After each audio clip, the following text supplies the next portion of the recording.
Middle east में तनाव, America Israel की सैन्य कार्रवाई, फिर भी गोल्ड $5,400 नहीं तोड़ पा रहा। सिल्वर $100 के पहले ही थम गई। और आखिर क्यों? क्या अब बॉन्ड मार्केट बन रहा है सेफ हेवन? और क्या गोल्ड सिल्वर रेशियो दे रहा है अपनी बड़ी चाल का संकेत? इस पर बात करेंगे ऑगमेंट गोल्ड की रिसर्च है डॉक्टर रेनिशा चेनानी से। मैं हूं कमल शर्मा। रेनिशा जी, आपका स्वागत है मोलतोल में। Thank you, thanks for inviting me Kamal ji. जी नमस्ते। रेनिशा जी, अमेरिका, इजराइल और ईरान के बीच बढ़ते तनाव के बावजूद और युद्ध बहुत चरम सीमा पर है, इसके बावजूद भी सोना चांदी में टिकाऊ सेफ हेवन रैली क्यों नहीं दिख रही? हमने देखा कि जब ये तनाव शुरू हुआ पिछले हफ्ते वीकेंड में, तो मंडे को काफी अच्छी रैली आई थी, बट उसके बाद थोड़ा बहुत प्रॉफिट बुकिंग देखा गया। बिकॉज ऑलरेडी एक दो दिनों में ही हमने देखा कि जियो पॉलिटिकल प्रीमियम जो आना था प्राइजेस में, वो डिस्काउंट हो चुका था। एंड उसके बाद जैसे ही डॉलर इंडेक्स एक तरह से नया सेफ हेवन एसेट की तरह इमर्ज होने लगा, बिकॉज हमने देखा कि ये जियोपॉलिटिकल टेंशंस की वजह से क्रूड ऑयल की प्राइसेस लगातार बढ़ रही है। एंड इन्फ्लेशन पे बहुत बड़ा क्वेश्चन मार्क आ रहा है। तो इन्फ्लेशन यूएस में काफी बढ़ेगा, ये एक्सपेक्टेशन है, एंड उसके कारण हम देख रहे हैं कि डॉलर इंडेक्स है उसमें भी काफी मजबूती आ रही है।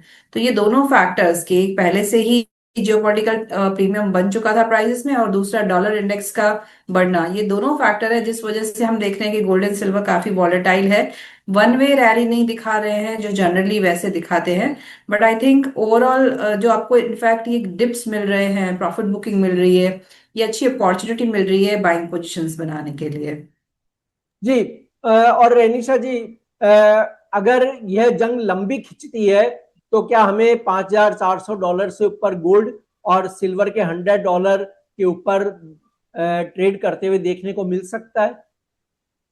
जी डेफिनेटली, मुझे लग रहा है अगर ये तनाव ज्यादा दिनों तक चलता है, जिस तरह से ट्रम्प ने बयान दिया है कि ये 3-4 हफ्तों तक भी कैरी ऑन हो सकता है, एंड जिस तीव्रता से हम देख रहे हैं बॉmbardment हो रहा है, नुकसान हो रहा है, जो एस्केलेशन हो रहा है, हर तरीके से रिटेलेशन हो रहा है, दोनों कंट्रीज यूएस और ईरान दोनों एक दूसरे को बिल्कुल ही एक ही बराबर रिटेलिएट कर रही हैं। तो ये जो जिस तरह से चल रहा है, अगर ये इसी तरह कंटिन्यू रहा फॉर नेक्स्ट 2-3 डेज या फिर नेक्स्ट 1 वीक और सो, मुझे लगता है यस गोल्ड इनफैक्ट $5,400 की लेवल तो क्या, इनफैक्ट अपना प्रीवियस हाई भी टच कर सकता है। तो we should be ready with all those high levels जो हमने पहले देखे थे। एंड इनफैक्ट सिल्वर में भी ये $100 का काफी स्ट्रॉन्ग रेजिस्टेंस है, वो भी मुझे लगता है कि प्राइसेस टच कर सकती है वेरी सुन। जी। और क्रूड ऑयल में जो तेजी देखने को मिल रही है, वो गोल्ड सिल्वर की अगली बड़ी ट्रिगर बन सकती है क्या? यस डेफिनेटली, बिकॉज क्रूड का बहुत ही कोरिलेशन होता है गोल्ड एंड सिल्वर के साथ। जब भी क्रूड ऑयल बढ़ता है तो हम देखते हैं उसकी वजह से ओवरऑल इकोनॉमी पे काफी इम्पैक्ट आता है। एंड मैं मेनली यूएस इकोनॉमी की बात कर रही हूँ, एंड इन्फ्लेशन भी काफी बढ़ता है।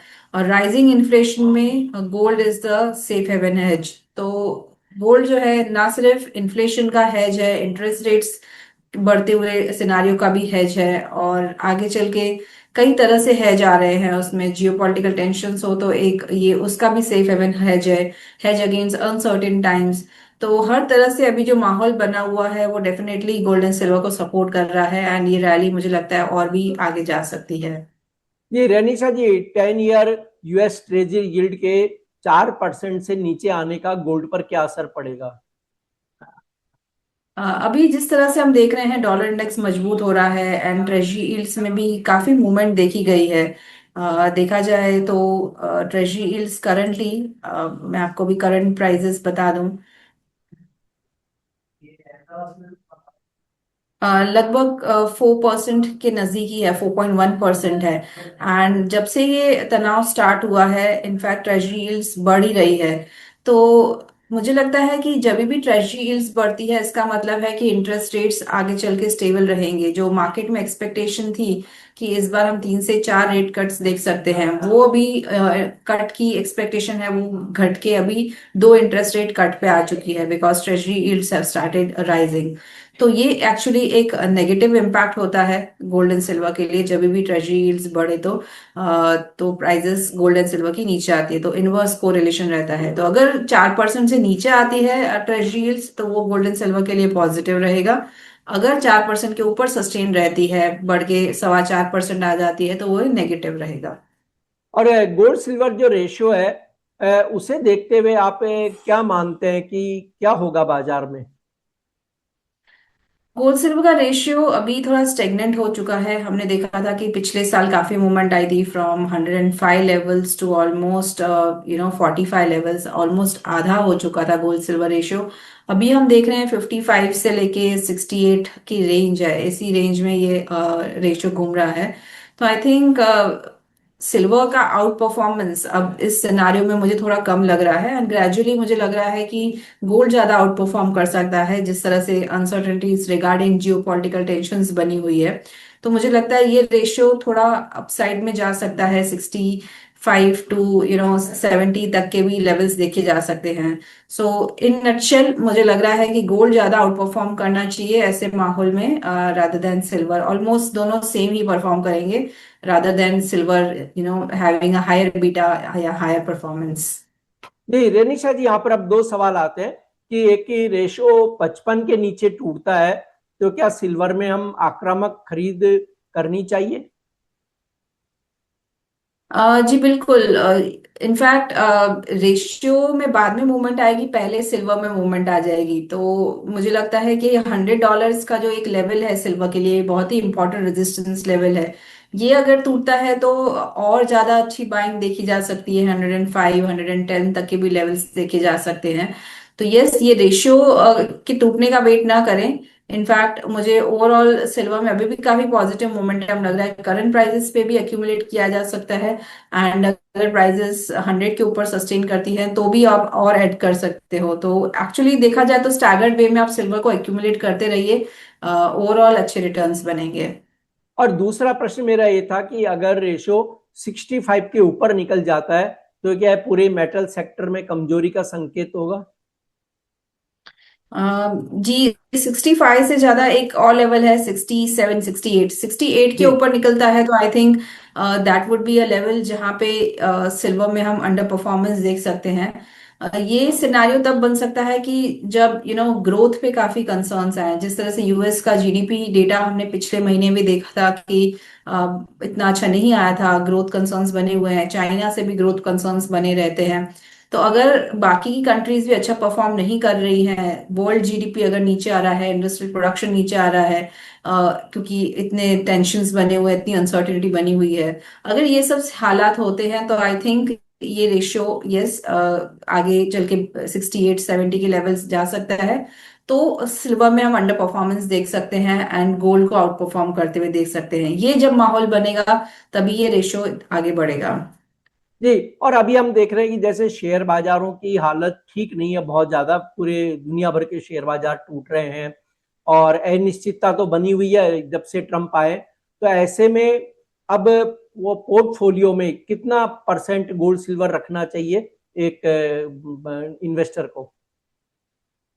मैं हमेशा से एडवाइस करती हूँ कि जैसे अभी अनसर्टेन टाइम्स बने हुए हैं, 20% आपका जो पोर्टफोलियो है वो गोल्ड एंड सिल्वर में जरूर होना चाहिए। जो पहले एक बैलेंस्ड अप्रोच माना जाता था, टेक्स्ट बुक का अप्रोच जो था वो था 60-40, 60% इक्विटीज एंड 40% डेट। बट अभी काफी सिचुएशन चेंज हो चुकी है। अभी जो नया अप्रोच है दैट इज 60-20-20, जहाँ पे 60% आप इक्विटी रखिए, 20% डेट रखिए, एंड 20% गोल्ड एंड सिल्वर रखिए। और इंटरनली अगर गोल्ड एंड सिल्वर में भी डिस्ट्रीब्यूट करना हो तो I would say 70% gold and 30% silver रखिए। क्योंकि सिल्वर एक हायर बीटा कमोडिटी है, ज्यादा आपको मूवमेंट दिखेगी, ज्यादा वोलेटिलिटी दिखेगी। और लंबा नजरिया आप रखते हैं अगर 2-3 साल का, तो दोनों में आपको अच्छे रिटर्न्स मिलेंगे। तो एक बैलेंस्ड अप्रोच रखिए, और थोड़ा आपको कमोडिटी बुल रन का भी इस तरह से फायदा मिलेगा। जी। और रैनिशा जी, अंतिम सवाल की गोल्ड सिल्वर के short term level, MCX resistant और सब स्टॉप लॉस क्या होंगे आपके? मुझे लगता है कि अभी शॉर्ट टर्म में अगर देखा जाए तो गोल्ड जो है $5,000 नहीं तोड़ना चाहिए। That is a immediate support level. And rupee terms में कहें तो वो लेवल लगभग 1,58,000 का लेवल लगता है। ये बहुत ही शॉर्ट टर्म का सपोर्ट रहा, और थोड़ा लॉन्ग टर्म हम देखते हैं या फिर मीडियम टर्म में अगर जाते हैं तो आई थिंक 1.5 लाख का लेवल है जो मुझे लग रहा है गोल्ड उसके ऊपर सस्टेन रहेगा, तो ये बुल मार्केट कंटिन्यू रहेगा। And that level in international terms अगर कहें तो लगभग 46-4700 डॉलर्स का है। तो जब तक प्राइसेस इसके ऊपर है तो मुझे लगता है ये पॉजिटिव मोमेंटम कंटिन्यू रहेगा। एंड वेरी सून अगर इसी तरह से जियोपॉलिटिकल टेंशंस बने रहे तो हम न्यू हाईज भी बनते हुए देख सकते हैं। तो जो नेक्स्ट टारगेट है गोल्ड का मेरा वो है, अगर 5600 अगर ब्रेक होता है तो $6,000 तक के भी प्राइजेस देखे जा सकते हैं इस साल 2026 में। एंड रुपी टर्म्स में लगभग 2 लाख के लेवल के ऊपर भी हम प्राइजेस को जाते हुए देख सकते हैं। तो जो भी डिप्स मिलते हैं आपको 1.5 लाख के आसपास तक, that should be used as a buying opportunity. And आगे चल के 2 लाख के लेवल्स के ऊपर भी प्राइजेस ट्रेड कर सकती है इसी साल। जी, आपका कोई डिस्क्लेमर रेनिशा जी? आज इस वीडियो में हमने जो भी बात की है this is all for educational purpose. आपको कोई भी पोजीशंस लेनी है या इन्वेस्टमेंट करना है तो अपने फाइनेंशियल एडवाइजर की जरूर सलाह लें। एंड मैं कोई भी फ्यूचर इन ऑप्शंस स्ट्रैटेजीज जो भी रेकमेंड करती हूँ, मैं एक्चुअली उसमें ट्रेड नहीं करती हूँ, I am long term investor. जी, आपका धन्यवाद, शुक्रिया रेनिशा जी।